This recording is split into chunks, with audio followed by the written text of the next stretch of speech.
తో మాట్లాడొచ్చు, తెలియనోడితో మాట్లాడొచ్చు. తెలిసి తెలియనోడితోనే అత్యంత ప్రమాదం. రాహుల్ గాంధీని ముందు ఎవరికైనా చూపించడం బెటర్.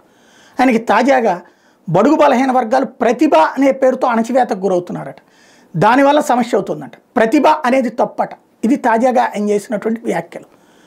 ప్రతిభ అంటే తప్పని ప్రపంచంలో అన్న మొట్టమొదటి నాయకుడు రాహుల్ గాంధీనే అవుతాడు అనుకుంటా.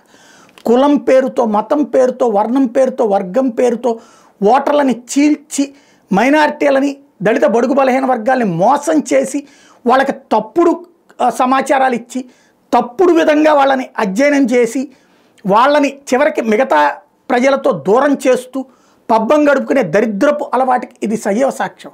ఇప్పుడు ఫర్ ఎగ్జాంపుల్ అంటే ప్రతిభ అంటే ఆయన దృష్టిలో తప్పు ఎందుకు అయిందంటే, ఒక ఓసీ అబ్బాయి 90 మార్కులు తెచ్చుకుని ఎస్సీ అబ్బాయి 35 మార్కులు 40 మార్కులు తెచ్చుకుంటే అది ప్రతిభలో లోపమంట, లోటంట.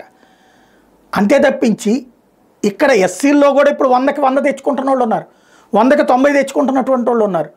వాళ్ళకు ఒకప్పుడు చదువుకి ఇబ్బంది, చదువుకి ఆర్థిక స్తోమత ఉండేది కాదు కాబట్టి సఫర్ అయ్యారు. ఇవాళ రోజున స్కాలర్షిప్లు ఇచ్చి మరీ చదివిస్తున్నారు, రిజర్వేషన్స్ ఇచ్చి మరీ చదివిస్తున్నారు.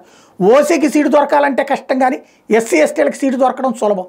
అట్లాంటి సిచ్యువేషన్లో వాళ్ళు ఎదుగుతున్నారు. ఎదుగుతున్నప్పుడు ఇంకా ఎదుగని ప్రోత్సహించు, చేతనైతే ఎదగడానికి తగినటువంటి సహకారం చేయండి. అంతేగాని ఈ విధంగా రెచ్చగొట్టండి. ఇప్పుడు ఫర్ ఎగ్జాంపుల్ ఎస్సీ కోటా కింద ఒక ఉద్యోగం ఇస్తే అందులో ఒకరికి 20 మార్కులు వచ్చినా, ఒకరికి 25 మార్కులు వచ్చినా, ఒకరికి 29 మార్కులు వచ్చినాయి. అప్పుడు ప్రతిభాధారంగానే కదా 29 మార్కులు వచ్చిన వాళ్ళకి ఇస్తారు కదా. కానీ ప్రతిభ కాదని అందరికంటే తక్కువ మార్కులు వచ్చిన వాళ్ళకి ఇస్తారా? అప్పుడు ఎవడన్నా చదువుతాడా? 0 మార్కులు -4 మార్కులు కావాలని కోరుకోరా? ఇలాంటి వ్యక్తి ఈ దేశానికి ప్రధానమంత్రి కావాలనుకోవడం మన దేశపు దౌర్భాగ్యం. ఇలాంటి వాటిని కూడా మోసేటటువంటి వాళ్ళు ఉండటం మన దేశానికి అతిపెద్దదైనటువంటి కష్టం.